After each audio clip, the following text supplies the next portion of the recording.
Donc le thème aujourd'hui, ça va être sur le travail sur dessin papier versus le dessin digital et numérique. Et pour commencer, déjà, je voudrais savoir vers quel âge est-ce que vous avez commencé à dessiner? Qu'est-ce qui vous a donné envie de partir dans le monde du dessin? J'ai toujours dessiné. Toujours dessiné? Je sais pas, Depuis 2 tout ans. petit? Ouais, moi j'ai toujours dessiné, et tout le monde dessinait chez moi, donc on se dessinait tous les uns les autres. Et quand je regarde les cahiers d'école maternelle, il y a plus de dessins que d'écriture. Alors Ouais. qu'aujourd'hui, c'est plus la même chose. Ah, il y en a encore qui dessinent Mais beaucoup moins- dans les marges des cahiers. Moins quand même. Est-ce que c'était une vocation ou est-ce que c'était quelque chose qui est devenu un hobby et puis par le hasard des choses, C'est une nécessité. En fait. une nécessité Ouais. de dessiner? Je suis dépendant à ça. Voilà. Je sais pas faire autrement. Oui, il n'y a jamais Toujours eu... besoin. Voilà. Toujours jamais un truc voulu sur être moi. pompier avant Ah, d'être non, dessinateur. non. Oui, non, ça c'est autre chose. Il y a le métier qu'on veut et puis il y a ce qu'on fait tout le temps aussi. Oui. Donc, ouais, non. Ouais, c'est bon. Moi, je dirais pareil. Hein, c'est un peu une envie, un plaisir, une passion. Et au lycée, bon, ben, j'ai fait des caricatures de mes profs. Et hein, c'est vraiment pas original. Et je faisais circuler les caricatures jusqu'à ce que ça rigole. Et jusqu'à ce que je me fasse virer. Ah, non, Et, Pas pareil. non, je ne peux pas vérifier, mais j'aimais bien voir les dessins circuler dans Oui. l'auditoire. Ça faisait- J'ai fait psycho et là je voyais chaque fois les rires jusqu'au moment où ça arrivait au prof. Voilà. Mais ça va, ils étaient plutôt positifs parce qu'après je faisais aussi le journal étudiant et donc ils étaient. Non, moi j'ai eu une prof qui était très positive, qui m'a envoyé chez son frère, rédacteur en chef d'un grand journal. Et je suis arrivé devant le gars qui m'a dit c'est pas drôle, hein, c'est mal dessiné, mais vous pouvez faire ça comme métier. Moi je l'ai super mal pris. Bon, j'avais 17 ans, j'ai vraiment très mal pris. J'ai dit non, moi je vais pas faire ça, donc j'ai fait des études de droit. Puis quand j'ai commencé à rédiger des textes juridiques, où on me disait non, il faut mettre ça, ça et comme ça, là j'ai préparé un dossier et puis je suis allé voir les journaux et ça a marché tout de suite. Mais au départ, j'avais pas confiance dans mon talent de dessinateur pour en vivre, alors qu'il a fallu que je m'énerve vraiment au contact de la réalité juridique. Et puis après, bon, ben, je suis revenu à l'utilisation du droit pour en vivre, parce que dans les journaux, il n'y avait plus assez de dessins publiés. Et donc, c'est maintenant que je suis à la retraite que j'ai repris le dessin à plein temps. Voilà. Au départ, vous dessiniez exclusivement sur papier avec un crayon format classique, on va dire. Ah, oui, Oui. Les feutres, sur tous les supports. Ouais, ouais, alors, sur tout support. Les bancs, quand j'avais plus de support sur les bras. Ouais. quand est-ce que vous avez commencé à travailler avec une tablette ou autre ordinateur, téléphone? Il y a des gens qui travaillent sur beaucoup de supports numériques maintenant. C'est toujours moi qui commence. Ouais. J'ai l'impression. Bon, si tu veux, je peux L'un commencer. ou l'autre, il n'y a Si, pas si, de- vas-y, y a vas-y, pas vas-y. d'ordre. Moi, c'est arrivé en 86 où on avait, avec Cabu et Kerleroux, on avait été recrutés pour... enfin, on avait demandé à passer au journal de TF1 le week-end. Et ils nous ont dit, ah bon, on a une tablette graphique, là, une espèce de petit truc tout petit avec un fil et un stylet, et même pas d'image. Et on regardait l'écran, donc on s'y est essayé avec Cabu, puis on a arrêté. Après, ils nous ont présenté un énorme machin, qui s'appelait le Paintbox, qui était comme une espèce de truc de Star Wars, mais très très peu convivial. Et donc on a laissé tomber, on a fait nos petits découpages avec de la musique et tout, et ça s'est beaucoup mieux passé. Et du coup, après, je me suis dit, je ne vais pas rester sur cet échec-là, et donc j'ai acheté un Amiga, puis un Mac, et j'ai commencé à dessiner là-dessus. Puis je me suis rendu compte que c'était pas le même plaisir que le dessin au crayon. Donc ça remonte quand même au tout début avec l'informatique, avec des gros pixels, la mise en couleur. Il fallait vraiment se fabriquer des brosses pour faire en sorte que ce soit quelque chose de présentable. Oui, dès que l'ordinateur est arrivé, mais j'ai jamais franchement accroché, en fait, je sais pas, je suis assez... Mais j'ai fait infographie, donc j'ai étudié l'infographie. J'ai fait des trucs, des films d'animation, j'ai utilisé et tout. Mais pour le dessin, pour moi le dessin c'est direct, instinctif. Et donc c'est quand même un des arts les plus simples d'accès. Oui, il n'y a pas besoin de grand-chose. Un crayon, une feuille, ça coûte... bon, maintenant ça coûte un peu plus cher qu'avant, mais c'est quand même au niveau accessibilité. Et j'aime bien ce contact direct. Alors j'ai essayé un peu des logiciels. À chaque fois, je me posais trop de questions. En fait, c'est pas aussi naturel. Tu prends le pinceau, tu dois choisir lequel, la vitesse, le truc, le machin, paramétrer, faire des couches. Alors je travaille sur Photoshop, oui, mais pour le plaisir et vraiment faire de l'image, c'est d'abord le papier. Après, on scanne et on retravaille, oui. Mais moi, c'est un second temps. Je crée pas dans un premier temps sur. Tu fais toujours une première version sur papier et après, c'est du retravail au final. Oui, c'est ça. Donc, est-ce que votre style ou votre manière de travailler change en fonction, donc surtout toi qui utilises les deux supports C'est difficile de retrouver, même avec les dernières tablettes. Moi, ça fait longtemps que j'ai un iPad Pro avec un stylet sympa. Ce matin, quand je dessinais des caricatures, les gens me disaient « Mais pourquoi vous utilisez le côté du crayon ?» Et ça, c'est un truc qu'on ne peut pas faire sur tablette. Oui, non, c'est ça. Je dis parce que ça touche plus de matière, il y a un bout de crayon qui va rester sur le papier parce que le papier a un certain rendu. Donc la technique est différente. Par contre, le gros avantage de l'informatique, de travailler sur tablette, c'est le undo, c'est le fait de pouvoir effacer un mauvais trait. Oui, c'est ça. Donc ça, pour moi, c'est un peu comme quand j'ai vu que les gens apprenaient les maths avec l'informatique. Le fait de pouvoir se tromper, alors que les maths, c'est vraiment 2 plus 2 égale 4. Et le fait de se dire, on peut revenir en arrière, ça aurait dû normalement développer une plus grande confiance en soi, et ça n'a pas été le cas. Mais bon, je te rejoins tout à fait. Le plaisir, bon, moi je travaille beaucoup avec du pastel, je travaille avec les doigts, je travaille... C'est ça, en fait c'est des approches c'est un contact, différentes, c'est pas que ça doit s'opposer, mais ce sont des voies différentes. Et ici, personnellement, dans l'approche qui est que j'aime bien... qui est la tienne, on peut le dire. C'est pas que la mienne, je veux dire que je veux aller là-dessus. Je déteste effacer, je déteste... un trait n'est jamais mauvais, donc même si il n'est pas heureux, même s'il n'est pas, c'est qu'il devait être là à ce moment-là, et que donc c'est vraiment dans l'instinct, l'énergie qui est là, et après, parce que je vais remettre une couche au-dessus, et l'ancien trait vient. Tu sais, j'aime, par exemple dans les BD, tout ça, j'adore, c'est de voir les croquis ou tous les dessins préparatoires, c'est souvent 1000 fois mieux que le dessin final. C'est vrai. Parce qu'il y a la vie qui est dedans, il y a l'incertitude, il y a l'hésitation et tout ça. Et c'est ça que c'est là-dessus que j'aime bien travailler, essayer d'amplifier ça. Alors c'est vrai que le travail direct sur stylet et tablette, c'est le geste final. Moi, ça m'arrive des fois de recommencer 3 fois, 4 fois une caricature sur des papiers différents. Pareil que toi, bon, des fois quand j'ai la flemme ou pas le temps, je garderai tous les traits de la construction, et puis avec de la couleur ou avec en scannant, on peut arriver avec plus de contraste à supprimer ou les laisser si c'est pertinent. Moi, je pense qu'il ne faut pas les opposer, c'est deux compléments. Et puis, quand tu fais du travail d'édition, le travail à l'ordi, il est indispensable. Parce que tu peux nettoyer toutes les scories, tu peux rattraper un peu, rééquilibrer des couleurs. Donc c'est un autre métier, ça vient en back-office, si tu veux. C'est ça, tu viens mettre en valeur ce que tu veux. Voilà. Tu es pur en tout cas. Pour tu peux recadrer, tu peux perfectionner un petit peu le c'est un complément, c'est un complément, mais c'est pas opposé. Il y a toujours ce danger de lisser et de faire trop propre. Ouais, tout à fait. Je pense qu'on doit vraiment rester dans l'équilibre de la vie de la vie de l'artiste, la vie du jaillissement créatif, et de aplatir le moins, lisser le moins possible, parce qu'il y a toujours le danger d'après faire, et après ça devient normé comme ça.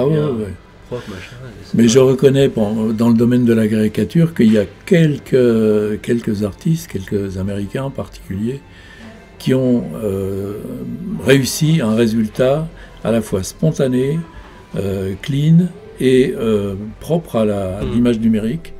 Je pense à un gars qui fait des tableaux à moitié cubistes et en même temps très ressemblants et très exagérés. Et il n'y a pas d'équivalent sur papier. Ouais. Oui, c'est ça, il y a des choses que le numérique permet. Il n'y a pas d'équivalent sur papier. Bon, après, ça permet d'ajouter des choses, des textures, des fibres, des choses comme ça qu'on pourrait obtenir en travaillant avec du collage, de maroufler, des trucs. Et on le fait quelque C'est ça, part. ouais. Par exemple, je dessine beaucoup sur des petits carnets, donc des petits formats. Ça, je sais pas les véhiculer, donc après je les scanne, je refais des agrandissements, je refais des collages et tout, et ça c'est par le numérique, on ne sait pas faire autrement. On a par exemple ce genre de choses, tu les fais au départ tout ça vient de petits formats. Sur des tout petits carnets. Voilà, et celui-là c'était dans un dard et j'ai fait ça. Anticiper les prochaines questions, puisque j'allais vous demander si vous deviez donner un avantage et un inconvénient du numérique et du papier. Donc tu as parlé du undo, donc du fait de pouvoir effacer rapidement les traits. Mais si vous deviez donner un désavantage et un avantage au format papier, par exemple. Un avantage, c'est le naturel, c'est le geste, c'est la puissance, le poids de la main sur le papier, c'est irremplaçable. Parce que c'est quelque chose que tu commences, et puis tu vas appuyer, puis tu vas aller dans un autre coin où tu reviens et c'est vraiment naturel. C'est vraiment le côté naturel du travail sur papier. Alors que il y a un côté artificiel parce que tu es obligé de préparer ton cadrage. Il y en a beaucoup qui travaillent. Moi j'ai une tablette XP Pen où tu as un petit commutateur avec sur la main gauche et il suffit tu bouges le pouce, tu zoomes et tu travailles sans arrêt en grossissant et en revenant en arrière pour avoir du recul. Donc ça c'est des avantages. C'est des avantages que ou alors à moins de se mettre des lunettes et tu es là t'as le mal de mer là. Ouais. Puis il y a aussi quand on vient ici, il y a des tas d'enfants qui veulent un dessin. Oui. On ne peut pas leur faire sur une tablette et l'imprimer, ils veulent leur truc à eux, unique. Oui, version. Mais là, sur le papier, il n'y a pas mieux. Quelque chose d'unique et à soi. Et aussi l'autre avantage, c'est à moins qu'on l'égare, mais il ne peut pas avoir un problème de disque dur, que ça s'efface et que ça disparaît. Là, il y a une valeur aussi plus sentimentale. Oui, en même temps, s'il pleut dessus... il prend une autre forme. Oui, c'est vrai. Ça chicoule. Ça prend moins de place dans le numérique, tu peux stocker. Oui, mais bon, c'est vrai que c'est sympa aussi d'avoir le souvenir, vraiment, les traits, c'est différent qu'une impression. Oui. Mais ça peut arriver sur des caricatures sur commande avec des gens qui veulent un portrait pour leur beau-père qui est mort ou pour l'anniversaire du grand qui va avoir 40 ans. Là, il faut pas se tromper. Donc, moi, je ferai plusieurs esquisses. Et puis, à la limite, sur l'écran, je vais reprendre celle qui est bien et je la retravaillerai après au crayon. Mais ça permet aussi de comparer. Alors que quand tu es avec ta feuille, tu me diras, tu peux mettre tous tes trucs à côté. Mais je trouve que c'est complémentaire. Voilà. C'est vrai que surtout le zoom, quand tu peux faire des détails cachés dans des détails. C'est sympa. C'est des trucs secrets. Voilà. Ça rajoute un petit côté. Mais oui, c'est intéressant. Après, il y a un fou qui dit « Ah, mais là, vous avez fait... » C'est vrai que maintenant, on fait des cadres numériques où tu peux voir... moi, j'ai on peut zoomer à l'infini et voir plein de scènes. J'ai un copain qui s'appelle Olive, qui est sur Gap et qui fait des magnifiques tableaux qui vont très bien, avec plein d'étoiles, plein de couleurs. Très bien. Bon. Et puis, animer aussi ces dessins. Oui. Avec le numérique, tu refais des faire des mini-animations. Ça, tu l'as fait parce que tu as une formation. Oui, des collages. C'est quelque chose qui peut se faire en papier aussi. Ça rend plus compliqué peut-être, mais c'est vrai que c'est mais on peut refaire des faux stop motion en prenant des dessins, en mettant des billes dans les... Par exemple, je vois le personnage bleu, le grand là, on peut le faire bouger et... faire des petits spots comme ça, assez amusant. En côté peut-être plus négatif ou positif, vous allez me dire, selon vous. Je pense qu'on ne peut pas parler de dessin numérique sans parler d'intelligence artificielle aujourd'hui. On voit de plus en plus d'artistes qui l'utilisent pour travailler leurs dessins. Est-ce que vous avez un avis là-dessus? Est-ce que c'est un outil déjà que vous utilisez, l'IA? Non, en fait il y a deux... voilà, je m'intéresse, parce que j'ai envie de comprendre un peu le bazar. Puis, Ouais, moi aussi. j'ai un ami qui est programmeur, qui travaille, qui développe des trucs. Donc, voilà. Mais c'est vrai qu'il y a deux choses. Il y a l'IA générative, Oui, c'est ça. pas bien. L'IA où on lui demande de... Puis t'as l'IA outil. Mais j'aime pas trop parce que en fait quand tu mets ton image, même dans Photoshop, il y a de l'IA. Mm. Alors ça leur permet de contrôler, de savoir si tu Tu peux pirater mettre le des logiciel. flous, des formations, C'est ça, compléter des trucs, mais c'est compliqué. Maintenant il y a de l'IA générative dans Photoshop. Oui, Mais alors si tu mets ton image, ça veut dire de facto tu acceptes de laisser tes droits, de les laisser au réseau. Et donc ça veut dire que tu permets ça pose un des agents problème extérieurs ouais. d'avoir une intervention sur ton truc et de te déposséder de Ça pose un problème de traçabilité aussi. des droits. Ouais. Et je pense que pour l'instant, bon, on le voit, moi j'ai un frère qui fait des bouquins, et là son dernier bouquin, c'est une image qui est faite à l'IA. Il était très déçu, bon, je lui ai dit écoute l'image est pas mal, mais ça n'a rien à voir avec un dessin quoi. Et puis on voit... Vous reconnaissez un dessin qui a été généré par le l'IA. problème c'est qu'on a l'impression que tout le monde utilise les mêmes trucs et c'est ressemblant. En fait un truc génératif, bon alors ça va se développer donc bientôt. Entre les photos retouchées et l'IA générative, ouais. C'est vraiment autre chose. Parce que l'IA générative, il reconstruit une image en fonction de choses qu'il a pris sur le réseau. Qu'il a intégré, oui.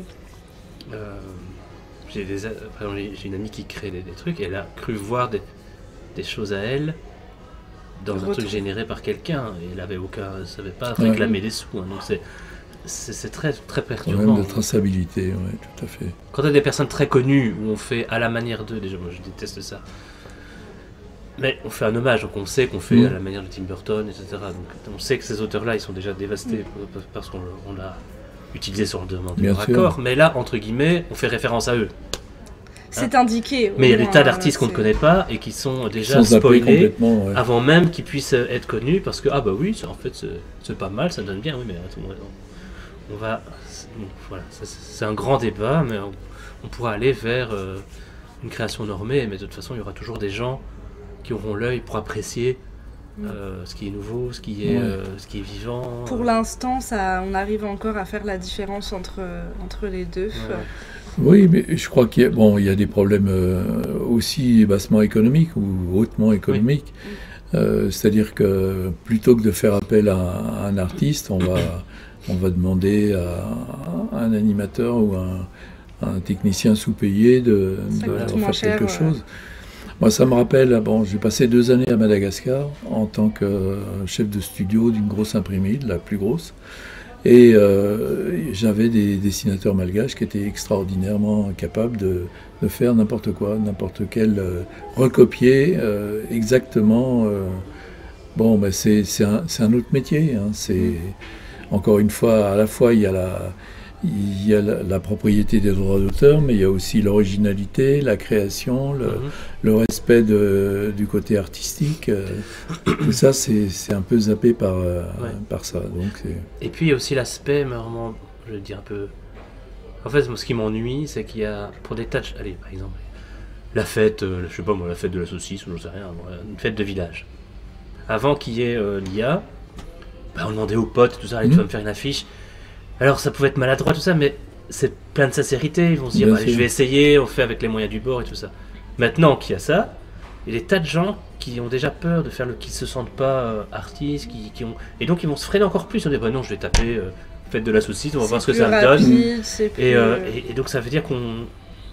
C'est du clé en main. Voilà, et on se prive de certaines créations, parce qu'il y a peut-être des gens qui s'autorisent pas, après quand tu es passionné tu le fais, mais qui vont pas dessiner parce peut-être à cause de ça, ça me met déjà, oui, voilà, c'est beau, je vais pas oser montrer mon dessin parce que ça, c'est plus beau, plus présentable. Donc je trouve qu'il y a aussi cet aspect-là qui est pas à négliger, hors dehors de l'aspect professionnel, l'aspect spontané de se dire, voilà, je fais un visuel, je partage ça même en famille, on va voilà, je trouve ça un peu triste.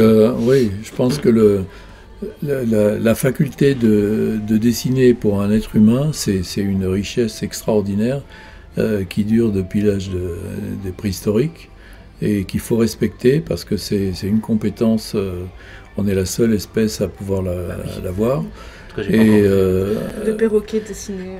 Et c'est à protéger parce que cette capacité, cette faculté, elle est personnelle à chacun et elle ouvre des tas de possibles et il ne faut pas la mettre dans des boîtes ou dans du truc clé en main où on dit voilà, on veut une saucisse, on veut un drapeau, c'est ça qu'il faut aimer, on veut des étoiles, on veut des serpentins, etc. Voilà. Avec il y a le fait aussi que de plus en plus de jeunes utilisent l'IA, utilisent des tablettes pour dessiner. Est-ce que vous pensez que le mode de dessin, donc papier traditionnel, est voué, pas forcément à disparaître, mais à régresser ou à reculer un petit peu? Moi, je dirais IA et tablette, pour l'instant, c'est encore deux choses complètement différentes. Plus les gens dessinent, mieux c'est. Moi, je dirais, d'une manière générale, plus les gens dessinent, mieux c'est. Peu importe le support. Non, après qu'ils dessinent sur tablette ou. Après, ça dépend. Une batterie, ça se décharge. Oui, ça se décharge. Un bloc-notes, ça se décharge pas. Quoi. Et puis un jour, peut-être qu'ils rencontreront ou ils verront quelqu'un travailler sur papier ou avec. À un moment, il n'y avait que l'aérographe. Hein, pendant une vingtaine d'années, moi je sais que je participais à des salons aux États-Unis où il n'y avait que de l'aérographe. Bon, c'était super, mais c'était quand même une accumulation de points. Il n'y avait pas le geste, il y avait pas. Bon, là encore une fois, c'était des résultats parfaits. Hein. On arrivait à des dégradés extraordinaires parce qu'il suffisait de moduler juste la puissance du jet de l'aérographe. Bon, aujourd'hui, c'est quasiment plus utilisé. Parce qu'avec n'importe quel Photoshop, on peut faire un dégradé parfait et dans tous les sens. Non, je pense que si on dessine, c'est formidable. C'est ce que je dis à tous les enfants qui passent ici. Ne vous arrêtez pas à 9 ans, 10 ans, 11 ans, continuez à dessiner. Puis je pense pas que la tablette va remplacer le plaisir de mettre ses doigts dans la couleur et d'étaler. Ouais. C'est hyper... c'est un peu régressif, mais c'est super. Oui, c'est instinctif au final. Tout le monde peut dessiner avec n'importe quoi. Même pas besoin de feuilles. Une craie à l'extérieur. C'est un peu ça qui est fou. Si on revient un peu au thème du salon, qui est quand même le dessin de presse et d'humour, c'est qu'il y a un public qui adore voir les gens dessiner. Et dans les journaux, dans les télés, bon, ça, de temps en temps, il y a une exception. Le fait de montrer ou de voir quelqu'un qui dessine, il y a un public qui est là, qui est potentiel et qui n'est pas du tout utilisé. Et donc, heureusement qu'il y a des rencontres avec les gens et chacun, tout le monde a envie d'avoir son dessin, tout le monde. Et c'est pas assez connu, c'est pas assez valorisé, à part dans des salons comme ici. En parlant de dessin de presse, j'avais une dernière question à vous poser, qui est peut-être plutôt une réflexion à mener, mais comment est-ce que vous imaginez l'avenir du dessin de presse? Wow. Parce que c'est quelque chose qu'on voit un petit peu, je trouve, de moins en moins dans les journaux, notamment les journaux papier. Alors les journaux papier sont dominés par 3 ou 4 familles, enfin en France. Il y a la situation de la France et puis la situation à l'étranger qui est différente, même si les mêmes phénomènes se retrouvent partout. Mais il y a une tradition des journaux de week-end en Allemagne, en Belgique, en Hollande, en Angleterre, aux États-Unis. Tout le monde reçoit son journal de week-end. Qu'est-ce qu'il y a dans le journal de week-end? Il y a le supplément bande dessinée, il y a des articles avec des illustrations. Et chez nous, ça n'existe quasiment plus. Donc, la domination par quelques familles, genre Bolloré et autres, ici en France, ça a fait que le contrôle de tout ce qui est image doit être contrôlé par les annonceurs, ceux qui donnent. Bien que l'image est puissante. C'est-à-dire que le financement du journal pèse complètement sur le contenu rédactionnel et encore plus sur l'absence d'image. On met une photo et on choisit la photo qui fait pas trop peur. On peut la gouacher, on peut la changer. Donc, l'avenir du dessin de presse, bon, ça tient, il y a quelques îlots comme Le Canard ou comme Charlie ou comme quelques autres publications qui sont un peu des dinosaures. Alors qu'à l'étranger, il y a quand même encore du dessin de presse, même si, bon, j'en discutais avec Olivier Auvray qui s'occupe beaucoup des dessinateurs anglais. Il y a de la censure là-bas parce que les annonceurs et les patrons de presse veulent contrôler et éviter qu'il y ait un orteil qui dépasse, quoi. En Belgique, il y a quand même pas mal de magazines où il y a du dessin de presse et tout. Ça perdure encore. Oui, mais j'ai entendu qu'il y avait aussi eu des rassemblements sous un même chef, qu'il y a aussi des fusions qui se font, donc on ne sait pas comment ça va évoluer. Jacques Sondron qui a giclé. Ouais. Donc, c'est vrai qu'en Belgique, il y a aussi une forte tradition de dessin. Oui, bah, c'est le on a notre Kroll national. Qui... oui, il y a le pays au niveau des écoles de dessin, je pense que ça continue à recruter, non? Oui, et puis il y a, je ne sais pas si en France il y a encore ça, mais on a encore le journal télévisé où il y a un dessinateur qui dessine en direct. La Kroll, il nous fait ça une fois par semaine, on a des débats et il dessine. Non, nous, on était avec Cabu, on a été virés. On était virés. Parce qu'on avait dit un truc, moi c'était sur le Parti Socialiste, Cabu c'était sur l'Église, et voilà, du jour au lendemain, on a dit terminé. Non, c'est trop. Après, bon, il y a quelques émissions, je vois sur des sites de sport où il y a quelques magazines sportifs qui font appel à quelques dessinateurs, tant mieux. Mais en politique, en émission grand public, non, ils ont la trouille de montrer, de faire passer des dessins sur les journaux nationaux. Oui, alors que dans des conventions de grandes entreprises, il y a eu un moment où c'était un peu la mode de faire intervenir des dessinateurs pour commenter en direct. Et puis bon, c'est pareil. C'est toujours la question du modérateur. Est-ce qu'il y a un modérateur ou est-ce qu'il n'y en a pas? Eh oui, bon, bien, merci pour toutes ces réponses, c'était fort intéressant. Je ne sais pas s'il y a quelque chose que vous voulez rajouter peut-être pour terminer. Non. Moi, j'ai merci plus forcément de questions. Merci au salon. Ouais. Merci à vous. Merci au salon qui permet de rencontrer des gens